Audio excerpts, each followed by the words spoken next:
আসসালামু আলাইকুম। Hello everyone, আশা করছি সবাই খুব ভালো আছেন। আলহামদুলিল্লাহ আমরাও খুব ভালো আছি। চলে আসলাম আমাদের গত পর্বে দেখানো যে আমাদের বিজয়ের দিনটি ছিল তার পরের অংশ নিয়ে। আপনারা সবাই হয়তোবা অনেক অপেক্ষা করেছেন এই ব্লগটির জন্য, যারা আমার রেগুলার ব্লগগুলো দেখে থাকেন, কারণ আপনাদেরকে আমি কথা দিয়েছিলাম পরের দিন এই ব্লগটা আপলোড দেব। তবে এই ব্লগটা কিন্তু আমার আগে থেকেই তৈরি করা ছিল, কিন্তু সত্যি কথা বলতে কি সেই দিনে অনেক আনন্দ হলো। তারপরের থেকে আপনারা সবাই জানেন যে আমাদের দেশ কিন্তু এখন পর্যন্ত অনেকটাই অস্থির। একের পর এক আমাদের সামনে বিপদ এসেই যাচ্ছে, বর্তমানে যাচ্ছে বন্যা। সব কিছু মিলিয়ে মন মানসিকতা একদমই ভালো লাগে না যে একটা ব্লগ তৈরি করব। যদিও ব্লগটা সেভ করা ছিল, শুধুমাত্র ভয়েস দেওয়ার আলসামিতে আমার এই ব্লগটা আপলোড করা হয়নি। তো যাই হোক, কথা না বাড়িয়ে আজকের ব্লগটি আপনাদের সাথে আমরা শেয়ার করতে চলে আসছি। তাই আশা করি আজকের ব্লগটি আপনাদের ভালোই লাগবে, কারণ ওই দিনটি ছিল আমাদের জন্য অনেক অনেক আনন্দের, ঠিক যেন ঈদের দিনের মতো। এত বছর পরে স্বৈরাচার থেকে মুক্তি পেয়ে আমাদের যে মুক্তির আনন্দ ছিল সেটা বুক ভরে নিঃশ্বাস নিতেই বাইরে আমরা চলে গিয়েছিলাম। তো ওই দিনটাতে বের হওয়ার পরে মনে হলো অন্য দিনের তুলনায় আজকের দিনটা অনেক বেশি সুন্দর, কারণ মুক্ত বাতাসে এই যে বিনা দ্বিধায় আমরা হাঁটতে পারছি, চলতে পারছি, এই জিনিসটা যেন মনে হচ্ছিল বহু বছরের পরাধীনতা থেকে বের হতে পারলাম, একটা আতঙ্ক থেকে বের হয়ে স্বাভাবিক জীবনে ফিরতে পারবো, এই আশা করেই আমরা সেদিনটা উদযাপন করেছিলাম। তো প্রথম দিকে তো আমরা বের হয়েছিলাম আমাদের মেইন রোডের দিকে যাওয়ার জন্য। তো তখন তো দেখতেই পেয়েছেন অনেক মানুষ ছিল, তাছাড়া সেরকমভাবে যানবাহন না থাকায় জোহাকে নিয়ে আমরা সামনে আগাতে পারিনি। তাই আমরা ওখান থেকে ফেরার পথে ভাবলাম যে যেহেতু বের হয়ে গেছি, অনেক দিন বাসা থেকে একদমই বের হওয়া হয় না, জোহারও স্কুল বন্ধ, সব কিছু মিলিয়ে বাসায় থাকতে থাকতে মেয়েটা একদম বোর হয়ে গিয়েছিল। তাই ওর মনটা ভালো করার জন্য প্লাস আমাদের নিজেদের এই খুশিটাকে একটু এনজয় করার জন্য আমাদের বাসার একদম কাছেই খুব সুন্দর একটা ঘোরার মতো জায়গা আছে, যেখানে বিকেলবেলা সবাই কিছুটা সময় সুন্দরভাবে কাটাতে পারে। তো আমরাও চলে গেলাম। এখানে কিন্তু আমরা আগেও এসেছি, আপনারা হয়তো বা আগে আমরা যে ব্লগগুলো ছিল সেগুলো দেখে থাকলে হয়তো জানবেন। তবে অনেক দিন পর যাওয়া হলো, তাই নতুনভাবে দেখলাম যে এখানে অনেক কিছুই অ্যাড হয়েছে, যেমন এখানে যে সুন্দর একটা ফুল গাছ ছিল। তো এরকম ফুল গাছগুলো আগে খুব বেশি একটা ছিল না, সবই আর্টিফিশিয়াল টাইপের ছিল, যেটা খুবই ঘিঞ্জি টাইপের লাগতো, যে একদম গাদাগাদিভাবে অনেক অনেক ফুল দিয়ে সাজানো ছিল। তাছাড়া আগে এই জায়গাটা কিন্তু অনেক ছোট ছিল, এখন গিয়ে দেখলাম যে জায়গাটাকে বাড়িয়ে প্রায় ডাবল করে ফেলা হয়েছে। সব থেকে ভালো যে জিনিসটা ছিল যে এখানে একটা কিডস জোনের মতো তৈরি করেছিল, যেখানে বাচ্চারা হচ্ছে টয় ট্রেনে উঠতে পারবে, প্লাস পাশে আরও কিছু ছোট ছোট টয় ছিল আর কি। আর আমার মেয়ে তো আপনারা সবাই জানেন যে ও মেলাতে বা যে কোনো জায়গায় এ ধরনের ট্রেন দেখলে সে চড়তেই হবে, একদম পাগল হয়ে যায়। তো ওকে এই ট্রেনটাতে চড়ানোর জন্য নিয়ে আসলাম। আমরা যেই টাইমটায় গিয়েছিলাম তখন খুব বেশি একটা মানুষ তখনও আসেনি, আর বেশিরভাগ মানুষ আসলে রাস্তায় ঘুরে বেড়াচ্ছিল। তো আমরা যখন ট্রেনে উঠছিলাম তো আমার মেয়েকেই প্রথম উঠাতে চেয়েছি, তো লোকটা বলল যে আমাদের আজকে অনেক মানুষ কম, আমরা অ্যাকচুয়ালি 2 সিটের কম হলে মানে 30-60 টাকার কমে আমরা ট্রেনটা চালাতে পারবো না, আমাদের একটা নিয়ম আছে, অন্তত পক্ষে 60 টাকার টিকিট কাটতে হবে। তো কী আর করা, বাধ্য হয়ে আমার মেয়ের সাথে আমাকে উঠে বসতে হলো। তবে যখনই ট্রেনটা ছাড়বে এমন অবস্থায় দেখলাম যে আমাদেরকে দেখে আবার আরেকটা বাচ্চা কান্নাকাটি করছিল যে ট্রেনে চড়বে, তখন ওর মাকে সহ ওই বেবিটা উঠেছিল। তো আমি যদি জানতাম যে ওই বেবিরা উঠবে তাহলে হয়তো আমি আর উঠতাম না, ওকে একাই দিয়ে দিতাম। তো যাই হোক, অনেক বছর পরে এরকম টয় ট্রেনে ওঠা হলো, সেই ছোটোবেলার পরে আর এই ধরনের ট্রেনে ওঠা হয়নি। মেলাতে গেলেও এরকম ট্রেনে চড়ার সাহস করতে পারিনি, আমার কেন যেন মনে হতো যদি এগুলো ভেঙে যায় বা কিছু হয়। তবে আমরা যখন মেলায় যেতাম তখন এই ধরনের ট্রেন থাকতো না, সেগুলো খুবই হালকা পাতলা এবং খুবই সিম্পল টাইপের থাকতো, যেটা দেখেই ভয় লাগতো, বিশেষ করে দোলনা টাইপের থাকতো, যেগুলো আমাদের চড়ার মতো সাহস আমার কখনোই হয়নি। তো এই ট্রেনগুলো কিন্তু বেশ মজবুত, যেগুলো আপনারা বিভিন্ন কিডস পার্কে বা বিভিন্ন প্লে জোনে পেয়ে থাকবেন। আর ট্রেনটা একদমই নতুন, যে কারণে খুব সুন্দর ছিল, কালার একদম ঝকঝকে পরিষ্কার। আর এটার মাঝখানে খুব সুন্দর একটা বিশাল বড় জবা গাছ ছিল, গাছের মধ্যে পুরোটা জুড়ে ফুল ফুটেছিল। সাইড দিয়ে আরও কিছু কিছু ফুল গাছ ছিল, যেটা আমাদের ট্রেনের অপোজিটে। তো আমার কাছে ক্যামেরা না থাকার জন্য ওই সাইডের ফুলগুলো আর দেখাতে পারছি না। তো দেখতেই পাচ্ছেন আমাদের সাথে আরেকটা বাচ্চাও কিন্তু উঠেছে, ওই পরিবারটাও আমাদের সাথে একই সাথে উঠলো। তো ওনারা অবশ্য প্রথমে খেয়াল করেনি যে এখানে একটা ট্রেন আছে বা ট্রেনটা যে চলে, ওনারা ভেবেছিল যে ট্রেনটা হয়তো বন্ধ। আমাদেরকে দেখেই ওনারা আগে আসছেন আর কি। তো আপনারা এই দিনটায় কে কী করেছিলেন আমাদেরকে কিন্তু কমেন্ট করে জানাতে পারেন। আমরাও জানতে পেরে অনেক আনন্দিত হব যে আপনাদের অনুভূতিটা কী ছিল আমাদের এই বিজয়ের প্রতি। অনেকেই আবার এই বিজয়টাকে নেগেটিভলি নিচ্ছেন, তাদের ধারণা যে এটা অতিরিক্ত বাড়াবাড়ি হয়ে গেছে, আগেই হয়তো বা ছিলাম ভালো। তো সেই দলে আমি অবশ্য একদমই নই, কারণ আমরা আগে এমন একটা অবস্থায় ছিলাম যে আমরা যখন কোনো হোটেলে খেতে যাই, মানে রেস্টুরেন্ট বা যে কোনো জায়গায় বলেন, আমরা যখন জানি না যে ভিতরে কিভাবে রান্নার প্রসেসিং হচ্ছে, আমরা কিন্তু সেটা নির্দ্বিধায় খেয়ে নিতে পারি। কিন্তু যদি আমরা সেটার ভিতরকার সব কিছু দেখি যে কিভাবে কি রান্না হচ্ছে, তাহলে হয়তো অনেক জায়গা থেকেই খাওয়ার রুচি উঠে যাবে। আমাদের দেশের বর্তমান পরিস্থিতিটাও সেরকমই হয়েছে। আমরা যখন জানতাম না যে আমাদের পিছনে পিঠ পিছে কি হচ্ছে বা না হচ্ছে, সব কিছুই গোপন ছিল, যে কারণে আমরা সবাই ভাবছিলাম যে দেশটা তো দেশের মতোই চলছে, সমস্যা কি, চলুক না। কিন্তু আসলে কিন্তু তা একদমই ছিল না, যা এখন বিভিন্ন দিক থেকে সবাই প্রকাশ করছে বিধায় আমরা জানতে পারছি যে আসলেই আমাদের অগোচরে কত কিছুই না ঘটে গেছে। যারা সেগুলোর ভুক্তভোগী শুধুমাত্র তারাই জানেন যে এই দিনগুলো তাদের কিভাবে কেটেছে।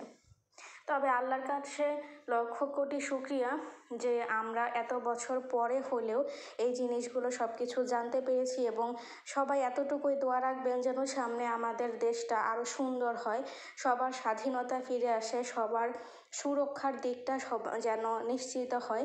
আমরা যেন আর এতটুকু দ্বিধাদ্বন্দ্বে না থাকি যে আমাদের কোনো কিছু বলার অধিকার থাকবে না, বলতে গেলেই তখন আমাদের জীবনের উপর ঝুঁকি আসবে বা আমাদের পরিবারের উপর কোনো কষ্ট আসবে।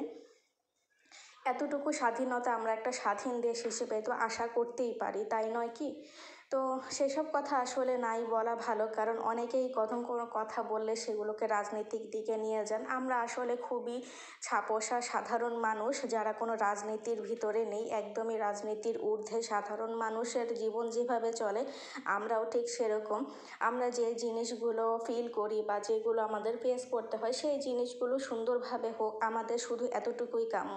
কারণ কে ক্ষমতায় থাকবে বা না থাকবে সেটা কিন্তু আমাদের খুব বেশি একটা ফ্যাক্ট করে না। আমাদের শুধু ততটুকুই দরকার যেন আমাদের জন্য, আমাদের দেশের জন্য সব কিছু ভালো হয়। তো ওই রেস্টুরেন্টের ওখানে আমাদের খাওয়ার ইচ্ছা ছিল। ট্রেন থেকে নামার পরে খাবার মেনু দেখে দেখলাম যে আসলে ওখানে জোহাকে খাওয়ানোর মতো তেমন কিছু ছিল না। ওখানে জাস্ট ফুচকা, চটপটি এগুলোই ছিল, কোনো সুইট আইটেম ছিল না। আর আমার মেয়ে তো ঝাল সাধারণত খেতে পারে না। তো এই কারণে আমাদের ঠিক ওই রেস্টুরেন্টটার আরেকটু সামনে গেলে আরেকটা খুব সুন্দর জায়গা, এটাও নতুন হয়েছে, এখানেও আমরা একবার গিয়েছিলাম, তখন ওটাও ছোট ছিল। এখন দেখলাম যে আরেকটু পাশে একটা রুফটপের মতো তৈরি করেছে। তো ভাবলাম অনেকদিন পরে যেহেতু এসেছি এটাতে ঘুরে যাই। আগের বার এখানে আমরা কফি খেয়েছিলাম। তো এখানে কিছু ড্রিঙ্কস আইটেম থাকে, যেগুলো হচ্ছে বাচ্চাদের জন্য তৈরি করে আর কি, মিষ্টি আইটেম থাকে। তো এই কারণেই জোহাকে নিয়ে গেলাম যে আমরা যদি অন্য কোনো ঝাল কিছু খাই, ওকে অন্তত একটা ড্রিঙ্কস দিতে পারবো। তো এই জন্য এখানে আসার পরে দেখলাম যে আসলে আগের থেকে অনেক অনেক বেশি চেঞ্জ, কারণ তখন একদম নতুন অবস্থায় ছিল, তাই এই গাছপালাগুলো খুব ছোট ছোট ছিল। এখন এই জায়গাটায় ঢুকলে খুব প্রশান্তি কাজ করে, এই জন্য যে চোখের শান্তি একটা ব্যাপার থাকে, চারিদিকে সবুজ দেখলে মনটা কিন্তু এমনিতেই ফুরফুরে হয়ে যায়। এই গাছগুলো তখন একদমই ছোট ছোট ছিল, যেটা তখন চোখেই পড়তো না। আর এখন দেখেন চারিদিকটায় আপনি যেদিকেই তাকাবেন সেদিকেই ফুল, আর তার সাথে সবুজ পাতায় ভরপুর। এই জিনিসগুলো কিন্তু আমাদের লোকালয়ের জীবনের জন্য অনেক বেশি গুরুত্বপূর্ণ। আমরা যারা এই ইট পাথরের ঘর বাড়ি সব কিছু কংক্রিটের দেখতে দেখতে অস্থির হয়ে পড়ি, ঠিক তখন আমাদের এরকম একটা পরিবেশ মনে প্রশান্তি এনে দেয়। তো যাই হোক, এখানে একটু ঘুরে দেখছিলাম যে নতুনভাবে এখানে কিছু অ্যাড হয়েছে কি না। আর এইদিকে আমার বোন আবার আমার মেয়েকে নিয়ে গেল, সে দোলনায় চড়বে। এখানটা তো একটা দোলনা ছিল, তো আগের রেস্টুরেন্টের দোলনাটা একটু বড় ছিল, তো আর এটা একটু ছোট, কিন্তু আমার মেয়ে ওইটা রেখে আসতে রাজি হচ্ছিল না, বিধে ওকে বলেছিলাম যে এখানেও একটা দোলনা আছে। তাই এসেই তার প্রথম বায়না, আমি আগে দেখবো এখানে দোলনা আছে কি না, কারণ ও বিশ্বাস করতে পারছে না। ও ভেবেছিল যে ওকে হয়তো বা মিথ্যা বলে নিয়ে এসেছি, যে ওকে আমরা এখানে খেতে চাচ্ছি, এই জন্যই হয়তো বা নিয়ে আসছি। তো এই জন্য আর কি ওকে এনেই এখানে দোলনাতে বসিয়ে দিলাম। এই সাইডটা ওনারা রেখেছেন শুধুমাত্র ফটো সেশনের জন্য। কেউ যদি এখানে গিয়ে ছবি তুলতে চান, সুন্দর একটা কর্নার আছে এখানে, কিছু আর্টিফিশিয়াল এবং তার সাথে কিছু রিয়েল প্ল্যান্টও আছে। এবং এই জায়গাটায় একটা আলাদা করে মিরর সেট আপ করার সাথে কিছু সুন্দর ডেকোরেশন ছিল। তবে আসলে একটু বেশি হয়ে গেছে, যেটা প্রাকৃতিক গাছপালার সাথে অ্যাকচুয়ালি আর্টিফিশিয়াল গাছপালাগুলো আমার কাছে মনে হয় যেন যায় না, যে কোনো একটা থাকলেই ভালো লাগে। যেহেতু ধীরে ধীরে ওনাদের এখানে গাছপালার আধিক্যটাই বেড়ে যাচ্ছে, তো আমার ধারণা একটা সময় হয়তো বা তারা এই আর্টিফিশিয়াল জিনিসগুলোকে অ্যাভয়েড করে আস্তে আস্তে প্রাকৃতিক দিকেই নিয়ে যাবে, সেই আশাই রাখি। মাঝখানে অনেক সুন্দর একটা ফোয়ারা ছিল, যেটা থেকে খুব সুন্দর একটা ফগ টাইপের ধোঁয়া বের হয়। তো এটা দেখতে কিন্তু আরও বেশি ভালো লাগে। আমরা এর আগে যখন গিয়েছিলাম তখন ছিল শীতের সময়, তো ওই সময়টায় দেখে আরও বেশি ভালো লাগছিল, মনে হচ্ছিল যেন এখান থেকে কুয়াশার মতো ঠান্ডা কিছু বের হচ্ছে। অ্যাকচুয়ালি সেরকম কিছুই না, এটা জাস্ট ওনাদের একটা সেট আপ। আর এই যে এখানে ছোট ছোট কিছু নিচে স্টলের মতো ছিল যেখানে বসতে পারবেন, এবং এই অংশটাই হচ্ছে বর্ধিত অংশ, যেটা আগে ছিল না। এখানে ছোট্ট করে একটা রুফটপের মতো করা হয়েছে, যেটা নিচতলাতেও আপনারা বসতে পারবেন এবং উপরতলাতেও বসা যাবে। তবে নিচতলায় বসলে অনেকটা গুমোট লাগে, কেন, খুব কাছাকাছি আরও একটা রেস্টুরেন্ট আছে, পিছনে একটা স্কুল আছে, তো দেখা যায় ডিরেক্টলি বাতাসটা ভিতরে অত বেশি আসে না। আর এই জায়গাটায় কিন্তু এক্সট্রা কোনো ফ্যান সেট করা থাকে না, যেহেতু একটা ওপেন স্পেস, তাই বসার পরে অনেকটাই গরম আমাদের কাছে মনে হচ্ছিল। তো এই কারণে আমরা উপরে চলে গেলাম, যে উপরে হয়তো বা বাতাসটা লাগবে। আসলেই তাই, নিচের তুলনায় উপরে বেশ ভালো লাগছিল, আর খোলা আকাশ হওয়ার কারণে সামনে সব কিছু সুন্দর করে দেখা যাচ্ছিল, আর আশেপাশে সবগুলো জায়গায় ওখান থেকে ভালো করে দেখা যায়। তো ওরা উঠে গেছে উপরে, এই ফাঁকে আমি নিচের অংশটা একটু সুন্দর করে ভিডিও করে নিচ্ছিলাম আপনাদেরকে দেখানোর উদ্দেশ্যে। তো আপনারা যদি কেউ গাজীপুরের এই সাইডটায় আসতে চান, তাহলে আমাকে কমেন্ট করে জানাতে পারেন, আমি আপনাদেরকে এটার লোকেশনটা মেসেজে রিপ্লাই দিয়ে দিব। তো আর যারা গাজীপুরে আছেন তারা হয়তো বা অনেকেই চিনে থাকবেন। আমি কিন্তু এই জায়গাটা সম্পর্কে আগে একদমই অবগত ছিলাম না। দুই একবার আমার মেয়েকে নিয়ে হাঁটতে বের হয়ে হঠাৎ করে জায়গাটা পেয়েছি। তবে এই জায়গাটা যে এখন এতটা জমজমাট হয়ে গেছে আমি কিন্তু একদমই জানতাম না, কারণ আমি ওই যে বললাম প্রায় অনেক দিন পর এখানে আবার আসলাম, হতে পারে প্রায় বছরখানেক মতো। তো প্রথমে ছিল একটা, তারপর হয়েছে দুইটা। আর আমাদের এখান থেকে আপনারা একটু খেয়াল করে দেখতে পারবেন, আরেকটু সামনে ছোট ছোট আবার সবুজ রঙের ঘরের মতো দেখা যাচ্ছে, আর একটু দূরে ওইখানেও আমি দেখলাম যে আরেকটা রেস্টুরেন্টের মতো হয়েছে, যেটা আমি নিচে থেকে কিন্তু খেয়াল করিনি, সেটা আমি উপরে আসার পরেই দেখলাম। তো এখানে আমরা এসে আগে খাবারের অর্ডারটা দিয়ে দিয়েছি। এখানে অর্ডার করেছিলাম পাস্তা, তার সাথে আমার মেয়ের জন্য একটা লাচ্ছি, যেটা কিছুটা স্ট্রবেরি ফ্লেভারের সিরাপ দেওয়া ছিল, ওর জন্য একটু সুইটেন করে দিতে বলেছি আর কি। তো ওকে ওইটা দিয়ে আমরা দুইজন, আমি আর আমার বোন হচ্ছে এটা শেয়ার করবো, কারণ আমরা মাত্রই লাঞ্চ করে সাথে সাথে বের হয়ে গিয়েছিলাম। যখন আমরা খেতে বসেছি ঠিক তখনই আমরা অনলাইনে দেখতে পারি যে সব কিছু সবাই খুলে দিয়েছে, মানে যে ব্যারিকেডগুলো ছিল সেগুলো ভেঙে সবাই ঢুকে সব কিছু বাধা বিপত্তি উপড়ে দিয়েছে, এবং সাথে আমাদের সেই বিজয়ের ক্ষণটিও আমরা জানতে পারি। তো এই কারণে খাওয়া মাত্র আমরা তাড়াতাড়ি করে রেডি হয়ে বের হয়ে গিয়েছিলাম, যে কারণে পেটে একদমই ক্ষুধা ছিল না। তো ওইটুকুও কিন্তু আমরা দুজন খেয়ে শেষ করতে পারিনি, পরে পার্সেল নিয়ে এসেছিলাম বাসায়।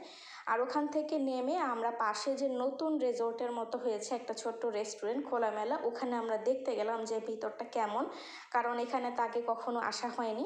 তো দেখলাম এই জায়গাটা অনেকটা বড় একটা স্পেস নিয়ে করা হয়েছে, এবং এখানে গাছগুলো ঠিক আগেরটার মতো একদম ছোট ছোট, কারণ নতুন তো মাত্র গাছগুলো লাগানো হয়েছে। তো তো কিছুদিন পরে আশা করি এই জায়গাটা অনেক বেশি ভালো লাগবে। এখানে যতগুলো এই ধরনের রেস্টুরেন্ট বা আপনি যেটাই বলেন ঘোরার মতো জায়গা যে কয়টা আছে তার ভিতরে এইটাই হচ্ছে সব থেকে বড় জায়গা নিয়ে, যেটা আমার ধারণা। তো এখানে এখনও সেভাবে খুব বেশি কিছু করা হয়নি, কিছু ছোট ছোট এরকম ঘর করা হয়েছে যেগুলোর মধ্যে খাওয়ার মতো স্পেস আছে, আর তার সাথে একটা দোলনা প্লাস ছোট ছোট কিছু বাচ্চাদের জন্য খেলার অ্যাক্টিভিটিস ছিল। আর পুরোটাতেই তারা চেষ্টা করেছে এই ধরনের প্রাকৃতিক গাছ লাগানোর জন্য। এখানে কিন্তু অন্য রেস্টুরেন্টগুলোর মতো কোনো আর্টিফিশিয়াল কিছু ব্যবহার করা হয়নি, যেটা আমার কাছে বেশি ভালো লেগেছে। তো যাই হোক, ওখান থেকে ফিরে বাসায় আর কি রওনা হয়ে গিয়েছিলাম, সন্ধ্যা হয়ে গিয়েছিল। আসার পথে জোহা একটা জেলি নিল। আর এই তো আজকের মতো আমাদের ব্লগটি এখানেই শেষ করছি। আপনাদের কেমন লাগলো আমাদেরকে অবশ্যই কমেন্ট করে জানাবেন, আর আপনাদের দিনটি কেমন কেটেছিল সেটাও জানাতে ভুলবেন না। আল্লাহ হাফিজ, আসসালামু আলাইকুম।